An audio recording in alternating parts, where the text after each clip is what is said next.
स्वागत कर रहे हैं। मुख्यमंत्री जी गदा भेंट कर रहे हैं हमारे माननीय प्रधानमंत्री जी को।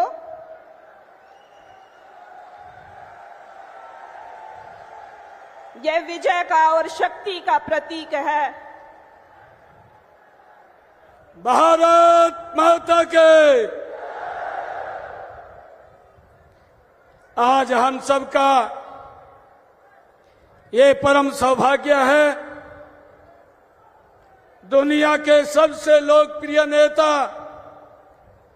भारत के यशस्वी प्रधानमंत्री परम आदरणीय नरेंद्र मोदी जी आज गोहाना की पावन भूमि पर पधारे हैं। माननीय प्रधानमंत्री जी, हरियाणा आपको अपना मानता है। आप हरियाणा के इस 2 करोड़ 80 लाख लोगों के परिवार के सदस्य हैं, मार्गदर्शक भी हैं और मुखिया भी हैं।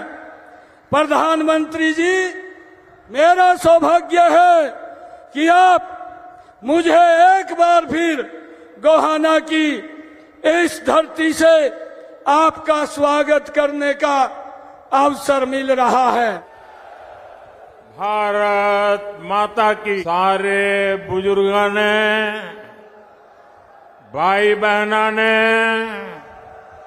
और नौजवान साथियों ने राम राम। सोनीपत की इस धरती से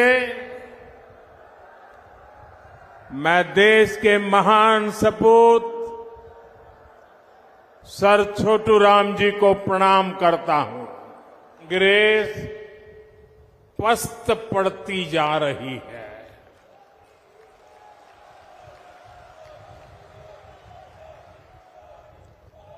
हरियाणा में भाजपा के लिए समर्थन बढ़ता ही जा रहा है। आपका ये प्यार, ये अपनापन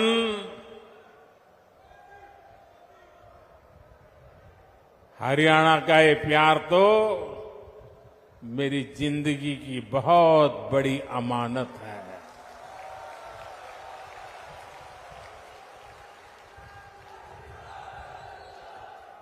मैं बड़े गर्व के साथ कहता हूं, मैं जो कुछ भी हूं उसमें हरियाणा का भी बहुत बड़ा योगदान है।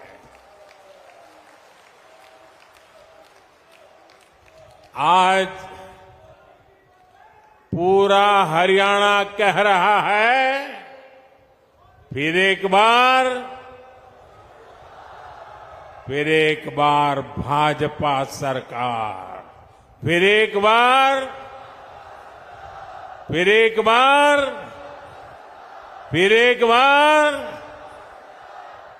साथियों, आज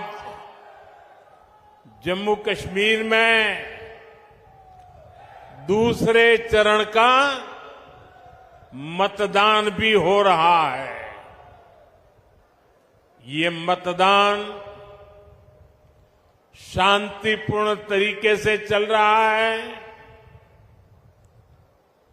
लोग सुबह से ही वोट डालने के लिए कतारों में लग गए हैं। पहले चरण में जिस तरह जम्मू कश्मीर में वोटिंग का रिकॉर्ड टूटा, वो भी दुनिया ने देखा है।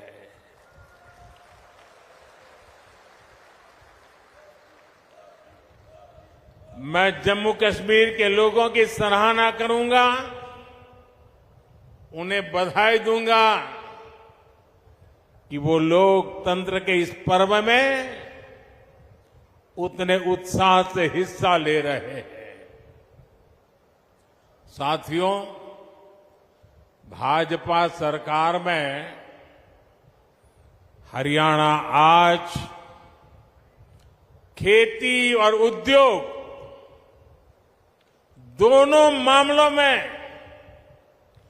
देश के टॉप राज्यों में अपनी जगह बना रहा है।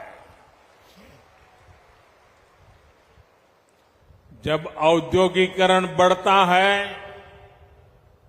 तो इसका सबसे अधिक फायदा गरीब को, किसान को और दलित को होता है। बाबा साहब आम्बेडकर, जिन्होंने बाबा साहब आम्बेडकर को पढ़ा होगा, न पढ़ा हो तो पढ़ ले।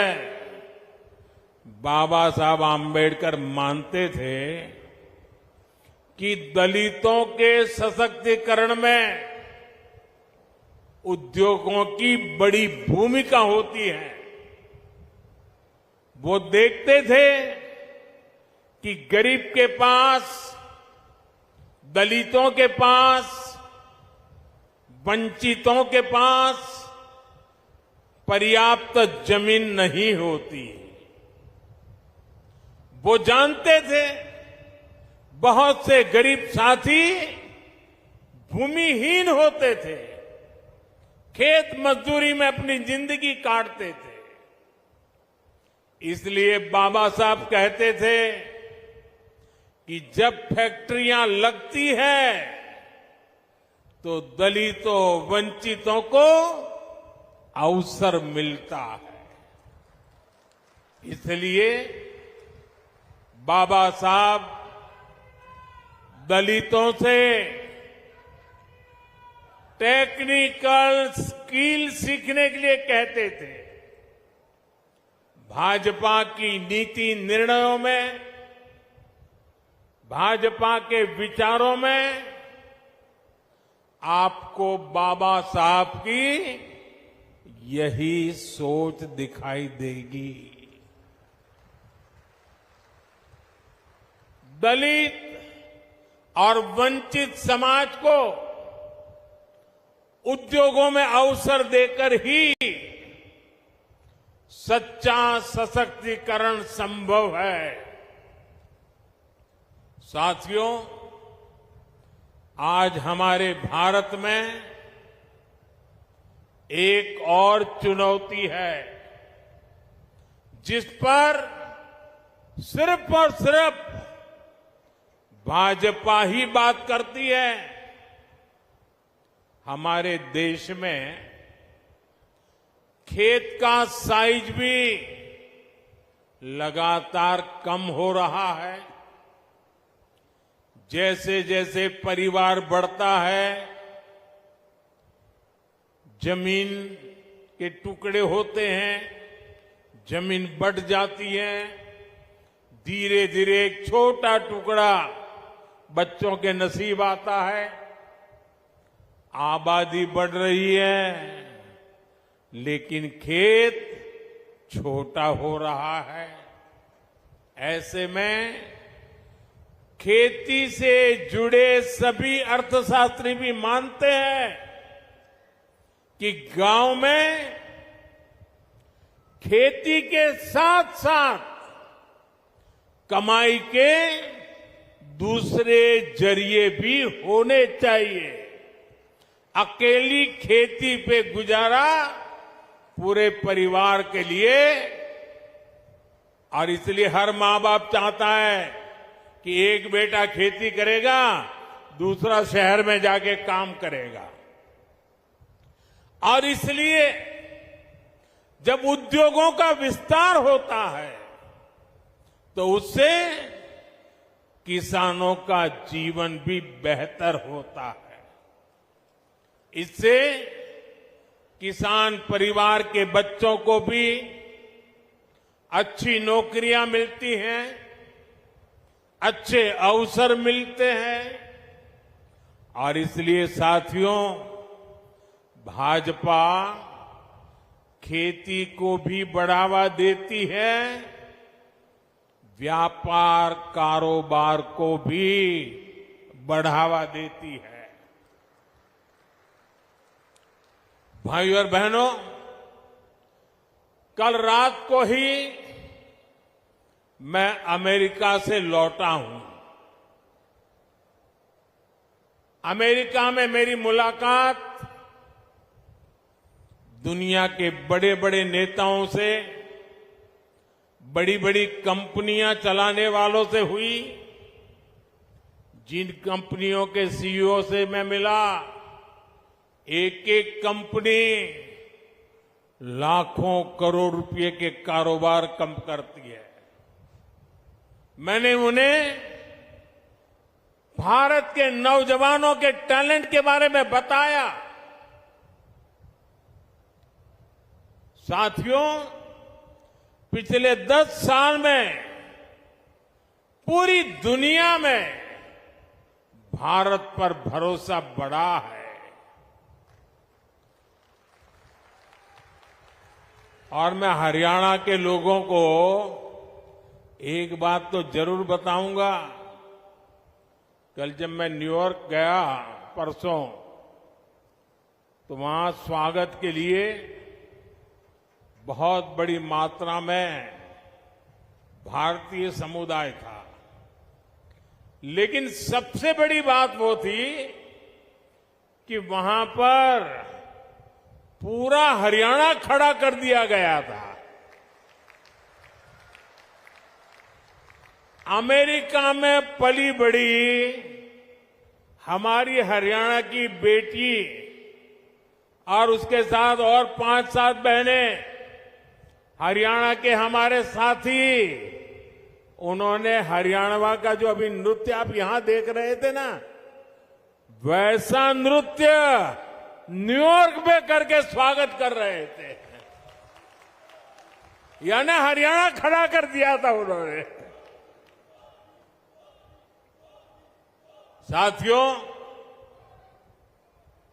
आज एक बात का विश्वास हुआ है कि अब भारत करप्शन, परिवारवाद से मुक्त होकर तरक्की कर रहा है।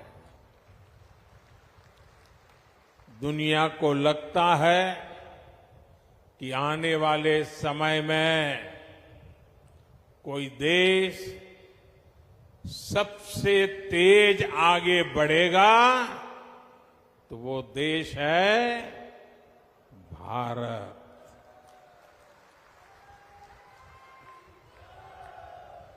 बेटे, आप बहुत बढ़िया चित्र बना के लाए हो, लेकिन ऐसे खड़े रहोगे तो थक जाओगे। आप मेरे लिए लाए हैं। चलिए, मैं मेरे एसपी जी को कहता हूं, वो आपसे वो फोटो ले लेंगे। पीछे अपना नाम पता लिख लेना, मैं आपको चिट्ठी लिखूंगा। अपना नाम पता पीछे लिख देना।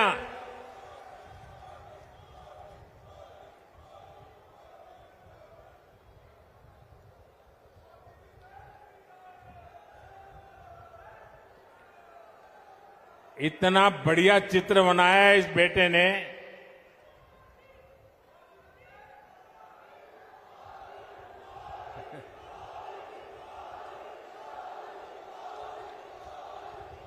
साथियों, आज दुनिया की बड़ी बड़ी कंपनियां भारत में निवेश के लिए, यहां अपनी फैक्ट्रियां लगाने के लिए आतुर है। आप सोचिए, जब इतनी बड़ी कंपनियां भारत में निवेश करेगी तो इसका बहुत अधिक फायदा मेरे हरियाणा को होगा, यहां के नौजवानों को होगा, यहां के किसानों को होगा। आज हमारा ये हरियाणा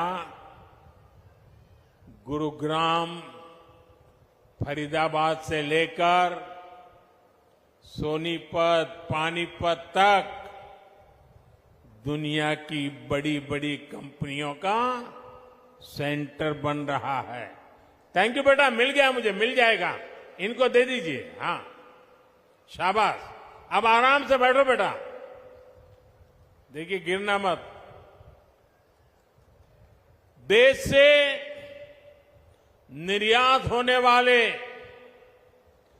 35% से अधिक कालीन और करीब 20% कपड़े हरियाणा में ही बनते हैं।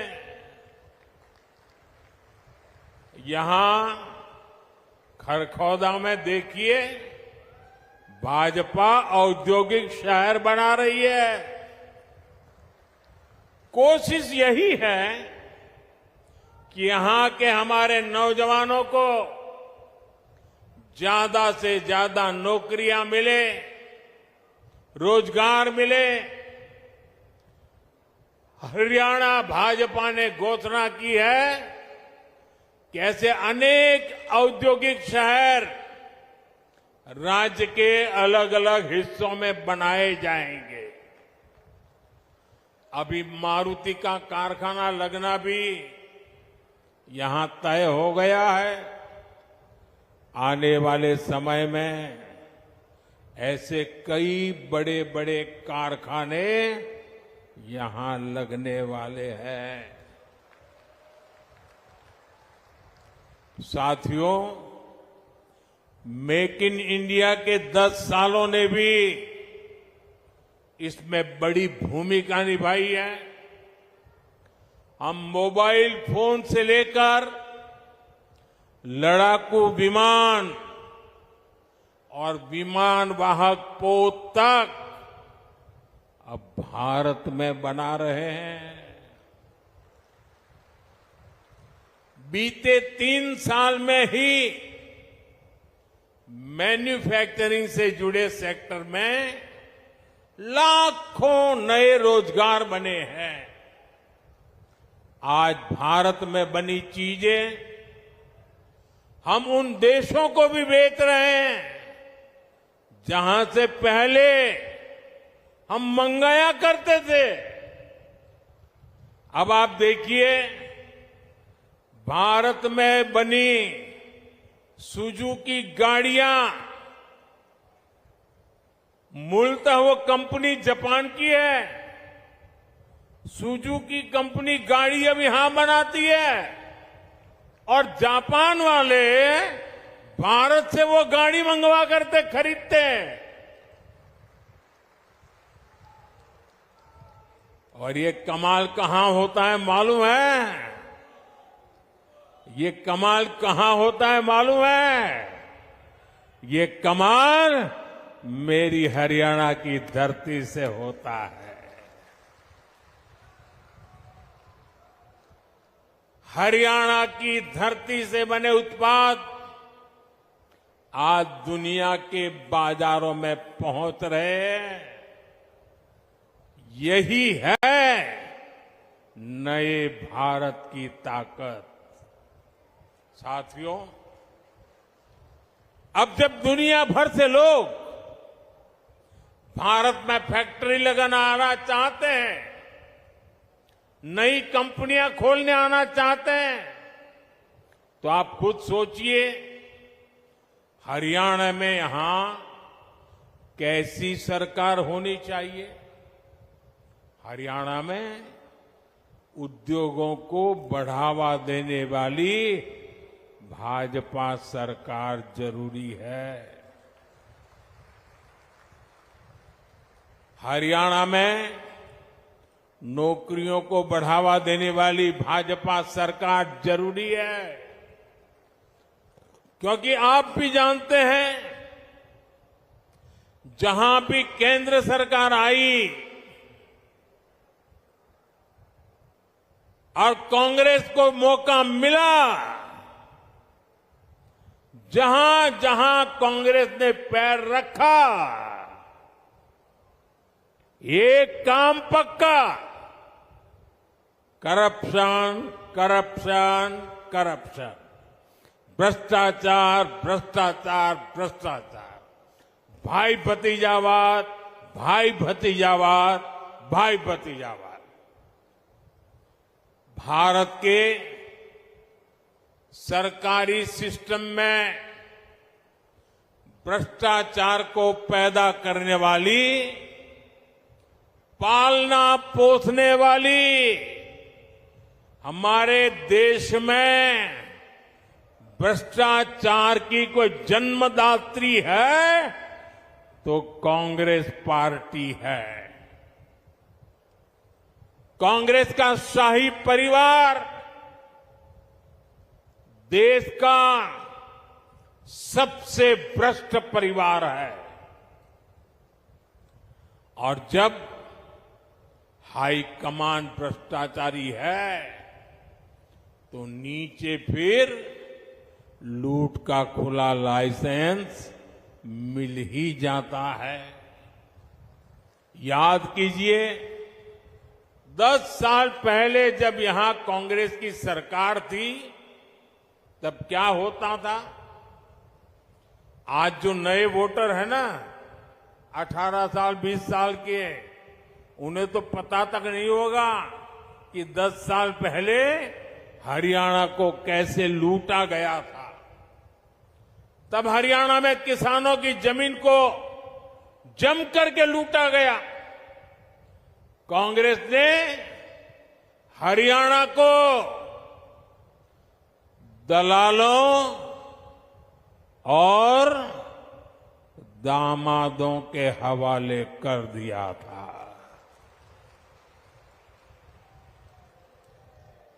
दलालों और दामादों से बचना है तो कमल ही बचाएगा।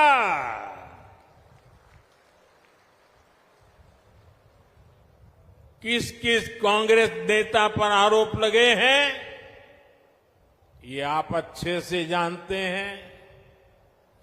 हरियाणा में एक भी नौकरी ऐसी नहीं थी, ये 10 साल पहले की कथा है, एक भी नौकरी ऐसी नहीं थी जिसमें खर्ची और पर्ची न चलती हो। सरकारी ठेकों में जमकर भ्रष्टाचार होता था। हरियाणा को लूट कर खाने वाली ऐसी करप्ट कांग्रेस को हरियाणा की सरकार से मीलों मीलों दूर रखना है, तब जाके हरियाणा बचेगा। और आपका तो मुझ पर हक है, मुझे भी तो हरियाणा का कर चुकाना है।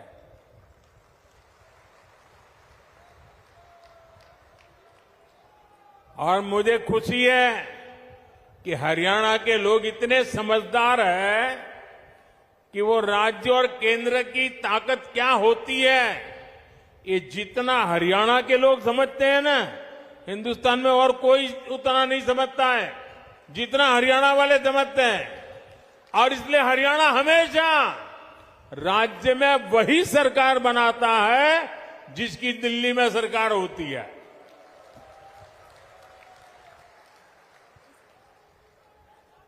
हरियाणा के लोगों को इसकी बराबर समझ है।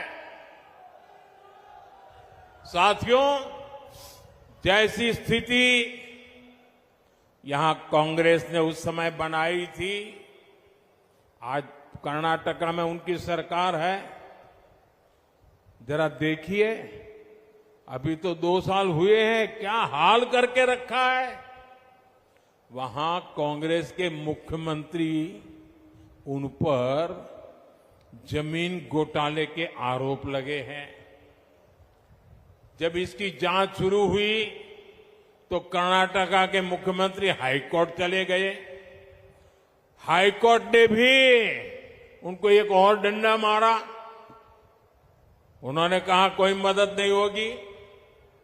और कल ही हाईकोर्ट ने साफ साफ कहा कि जांच के आदेश सही है और जांच होनी चाहिए। अब देखिए, 2 साल मुश्किल से हुए हैं, आदत जाती नहीं है। क्या हरियाणा में इनको ये पाप करने का ठेका दे सकते हैं क्या?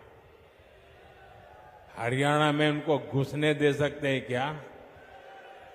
आप ये गलती मत करना। 10 साल बाहर रहे तो सुधर गए होंगे, ये सुधर सकते ही नहीं जी, ये कभी नहीं सुधर सकते।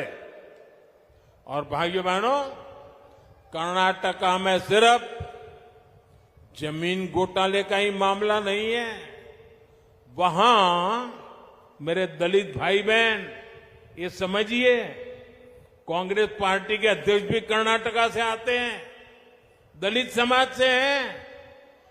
कर्नाटका में दलितों के लिए जो फंड था उसमें भी कांग्रेस ने घोटाला किया। ये वहां की कांग्रेस सरकार ने, वहां के सीएम ने विधानसभा में खुद इस बात को स्वीकार किया है। अब बताइए, जहां भ्रष्टाचार होगा वहां दुनिया का कोई देश, कोई भी निवेश करने वाला, कोई भी कारखाना लगाने वाला हरियाणा की धरती पर आएगा क्या?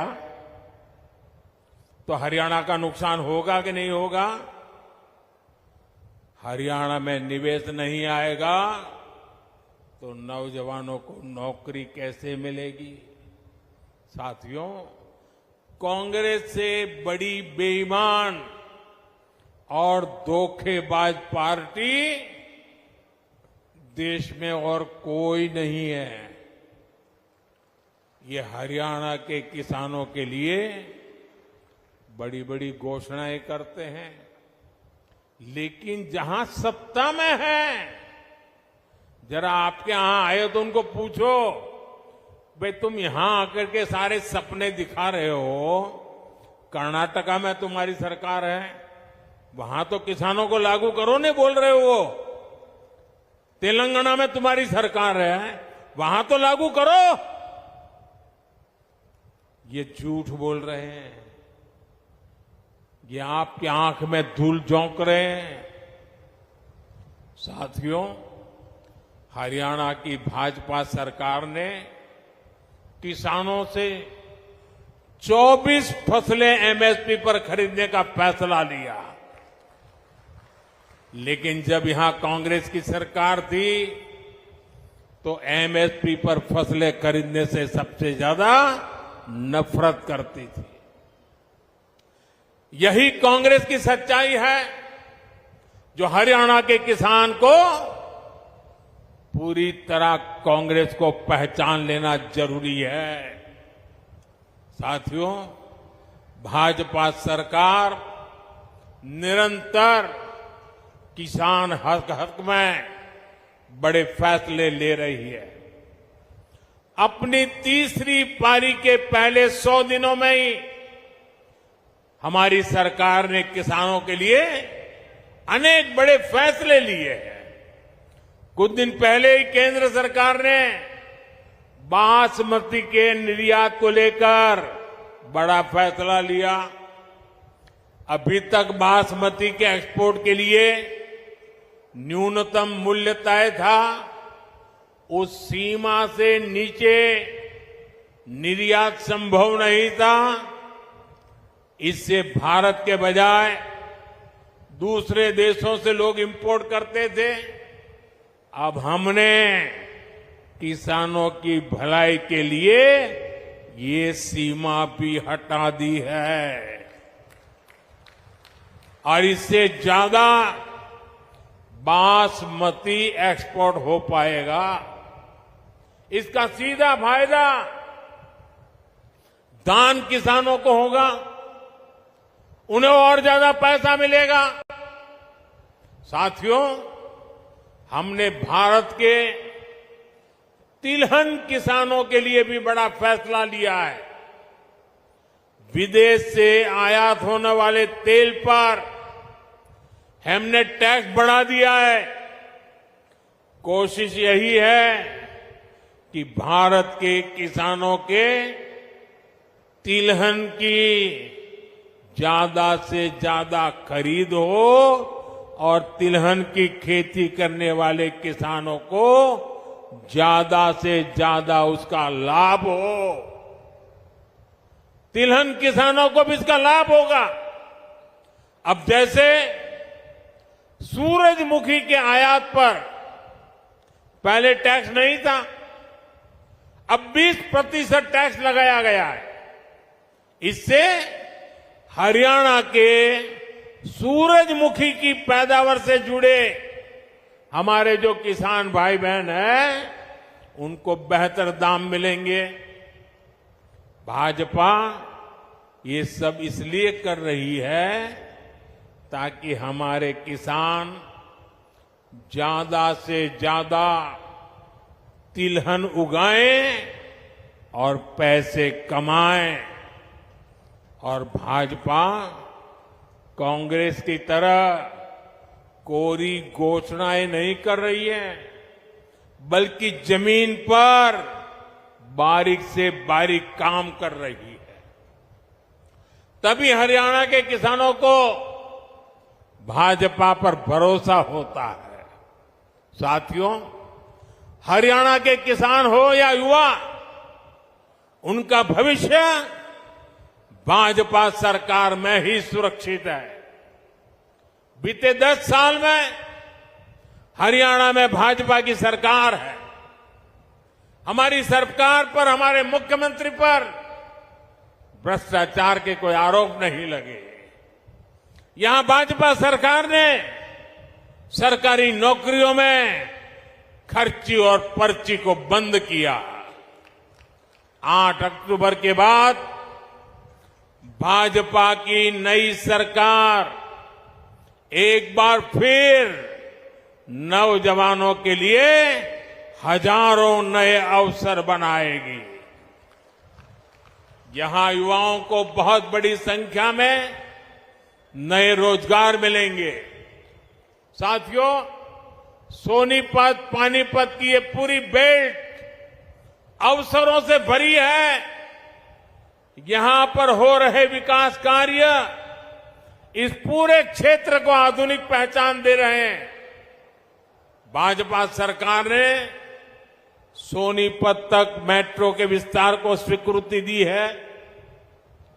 आज जिस तरह इस क्षेत्र में भाजपा ने नए हाईवे बनवाए हैं, उस मामले में तो एक क्षेत्र सबसे कनेक्टेड इलाकों में से एक बन रहा है। साथियों, हरियाणा भारत की मेडल फैक्ट्री भी है। हाल में ओलंपिक्स और पैरालंपिक्स में भारत के शानदार प्रदर्शन में हरियाणा के खिलाड़ियों की बड़ी भूमिका रही है। अब भारत में हम 2036 में, 2036 में ओलंपिक कराने के लिए प्रयास कर रहे हैं। इसका फायदा हरियाणा के नौजवानों को होगा। यहां स्पोर्ट्स का नया इंफ्रास्ट्रक्चर बनेगा। गांव गांव में नए खिलाड़ियों को अवसर मिलेगा। आप देखिए, देश की तीसरी स्पोर्ट्स यूनिवर्सिटी यहां भाजपा ने ही सोनीपत में बनवाई है। अब हरियाणा भाजपा ने घोषणा की है, हर जिले में अलग अलग ओलंपिक खेलों की नर्सरी बनाएंगे। हरियाणा की बेटियां, हरियाणा के बेटे दुनिया भर में जाकर मेडल लाए, उसमें भाजपा हर तरह से उनकी मदद कर रही है। साथियों, आपके पास तो हमारे साथी मोहनलाल बड़ोली जी के रूप में हरियाणा भाजपा का अध्यक्ष है। अरविंद शर्मा जी जैसे अनुभवी जनप्रतिनिधि है, जिनको इतने साल तक केंद्र में रहने का अनुभव है। इनके रहते यहां के विकास की गति और तेज होना तय है। साथियों, सोनीपत की ये धरती उन वीर जवानों की भी धरती है, जिन्होंने हिमालय की ऊंची चोटियों पर दिन रात मातृभूमि की रक्षा की है। हरियाणा की वीर माताओं की हजारों संतानें आज बॉर्डर पर है। यहां के अनेक संतानें हैं जिन्होंने जम्मू कश्मीर में हालात को सामान्य बनाने में मदद की है। वहां आतंक और अलगाव के जख्म हरियाणा के वीर बेटों ने अपने शरीर पर खाए हैं। अब मत भूलिए, कांग्रेस की कुनीति से निकले पत्थर हरियाणा की संतानों पर फेंके जाते थे। आज जब जम्मू कश्मीर में शांतिपूर्ण मतदान होता है तो सबसे अधिक खुशी हरियाणा की वीर माताओं को होती है। लेकिन कांग्रेस और इसके साथियों को जम्मू कश्मीर में शांति पसंद नहीं है।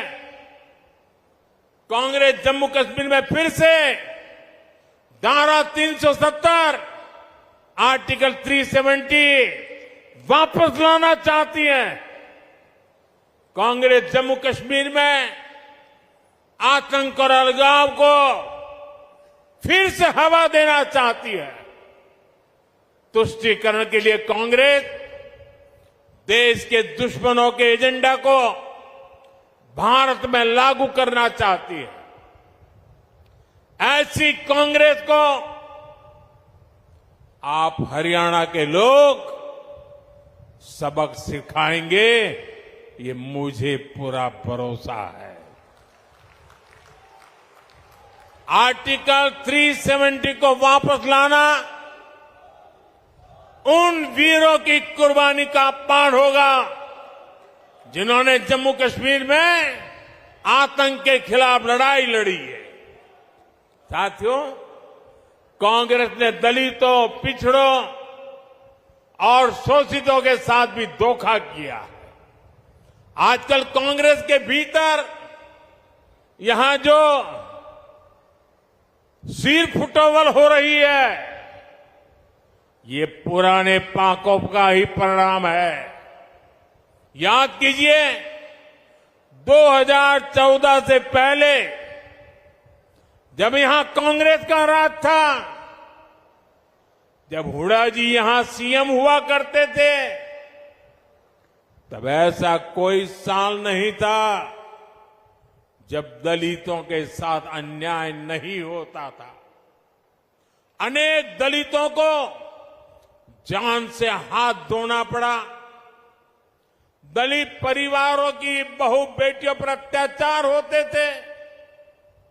हर कोई जानता था कि दलितों के खिलाफ इस घिनौने खेल को कांग्रेस ही खाद पानी देती है। और जो भी कांग्रेस की दलित विरोधी हरकत के खिलाफ बोलता है, कांग्रेस उसके खिलाफ साजिशें करने लगती है। ये आज हरियाणा का दलित समाज एक बार फिर हरियाणा के अंदर कांग्रेस का जो ड्रामा चल रहा है उसे देख रही है। साथियों, कांग्रेस ने हमेशा ही दलित, ओबीसी और आदिवासियों को भागीदारी से वंचित रखा है। ये तो बाबा साहब आंबेडकर थे जिन्होंने दलितों को आरक्षण दिया, वरना ओबीसी की तरह दलितों को भी अपने हक के लिए कांग्रेस की हार का ही इंतजार करना पड़ता। जब जब कांग्रेस सरकार से दूर रही है, तब तब गरीबों को, एससी, एसटी, ओबीसी को उनका हक मिला है। और जब जब कांग्रेस सरकार में रही है, उसने दलितों, पिछड़ों का हक छीना है। कांग्रेस के शाही परिवार से जो भी प्रधानमंत्री बना, उसने हमेशा आरक्षण का विरोध किया है।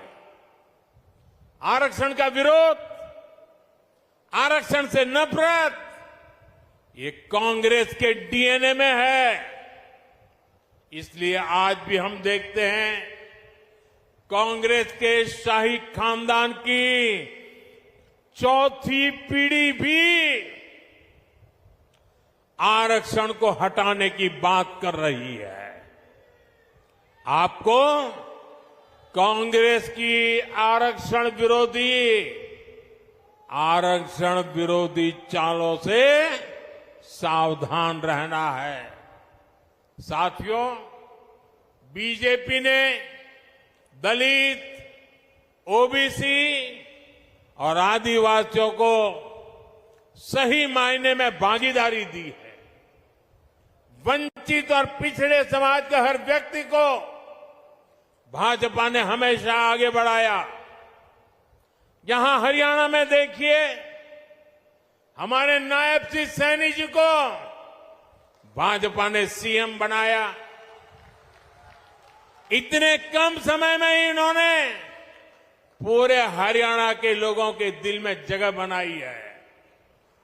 आज यहां लोग कहते हैं कि यो नायब सैनी एक किसान मजदूर का बेटा है। इसके किवाड़ लोगा ताई 24 घंटे खुले रवे से। भाइयों और बहनों, कांग्रेस की सरकारों की एक और पहचान है, कांग्रेस सरकार अस्थिरता के लिए भी जानी जाती है। बीते कुछ सालों में ही जहां जहां इनकी सरकारें बनी, वहां यही दिखने को मिला है। कांग्रेस शासित हर राज्य में उनके मुख्यमंत्री और मंत्री झगड़ों में उलझे हुए हैं। उनको जनता की तकलीफ, उनके दुख दर्द से कोई लेना देना नहीं है।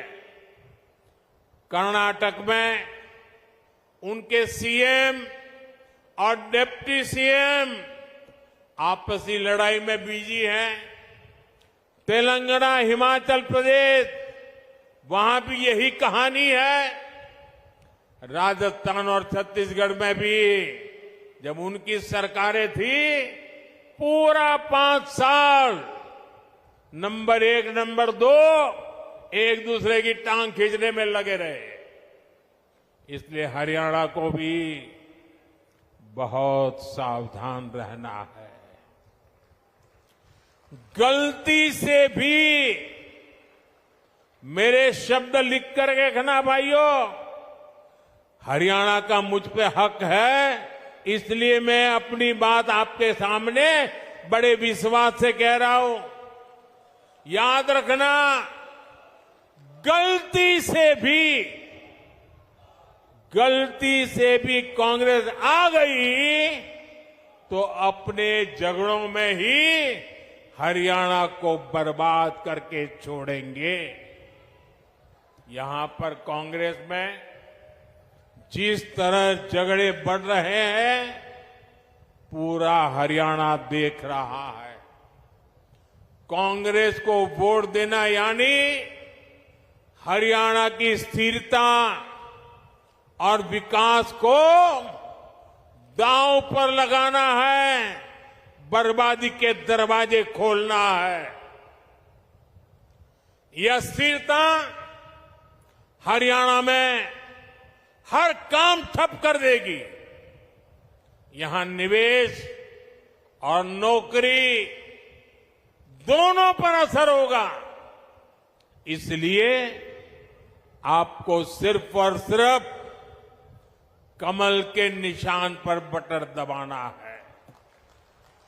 साथियों, इस भूमि ने भगत फूल सिंह जैसे महापुरुष देश को दिए हैं, जिन्होंने तब बेटियों की शिक्षा को अपना मिशन बनाया जब बेटियों को पढ़ाना असंभव था। ये मेरा सौभाग्य है कि 2015 में पानीपत से ही मुझे बेटी बचाओ बेटी पढ़ाओ अभियान का शुभारंभ करने का अवसर मिला। कांग्रेस ने 60 साल देश पर राज किया, लेकिन उसे कभी देश की बेटियों की चिंता नहीं हुई। अगर कांग्रेस को चिंता होती तो गैस, नल से जल, बिजली, टॉयलेट, बैंक में खाते, ऐसी मूल सुविधाएं आज 60-70 साल के बाद मेरे आने के बाद मिली। मुझे संतोष है कि बेटी बचाओ बेटी पढ़ाओ से हरियाणा को फायदा हुआ। 10 साल पहले हरियाणा में 1000 बेटों पर सिर्फ 866 बेटियां थी। आज ये संख्या बढ़कर 914 हो चुकी है। आज हरियाणा की बेटियां स्पोर्ट्स में दम दिखा रही हैं। आज हरियाणा की बेटियां पुलिस और सेना में दम दिखा रही है। हमें गर्व है कि एनडीए में जो महिला कैडेट्स का जो फर्स्ट बैच था, उसमें हरियाणा की बेटी ने टॉप किया। साथियों, हरियाणा भाजपा नारी शक्ति को और सशक्त करने के लिए आगे बढ़कर काम कर रही है। हरियाणा भाजपा ने लाड़ो लक्ष्मी योजना के तहत हर महीने 2100 रुपये देने का वायदा किया है। गरीब परिवारों को 500 रुपये में गैस सिलेंडर देने की भी योजना जारी रहेगी। हरियाणा भाजपा ने 5 लाख लखपति दीदी बनाने और हर गांव में ड्रोन पायलट दीदी बनाने की भी घोषणा की है। साथियों, भाजपा का संकल्प ये पक्की गारंटी होता है। भाजपा जो कहती है वो करके दिखाती है। हरियाणा में भी हर वायदे तेजी से जमीन पर उतर के रहेंगे, आपके घर तक पहुंचेंगे। इसलिए 5 अक्टूबर को हमारे इन सभी उम्मीदवारों को भारी मतों से विजयी बनाना है। लगातार तीसरी बार हरियाणा में कमल खिलाना है। एक बार फिर इतनी बड़ी संख्या में हमें आशीर्वाद देने के लिए आप आए, मैं आपका बहुत बहुत आभारी हूं। दोनों हाथ ऊपर करके पूरी ताकत से मेरे साथ बोलिए, भारत माता की, भारत माता की, भारत माता की। बहुत बहुत धन्यवाद। माननीय प्रधानमंत्री जी का इस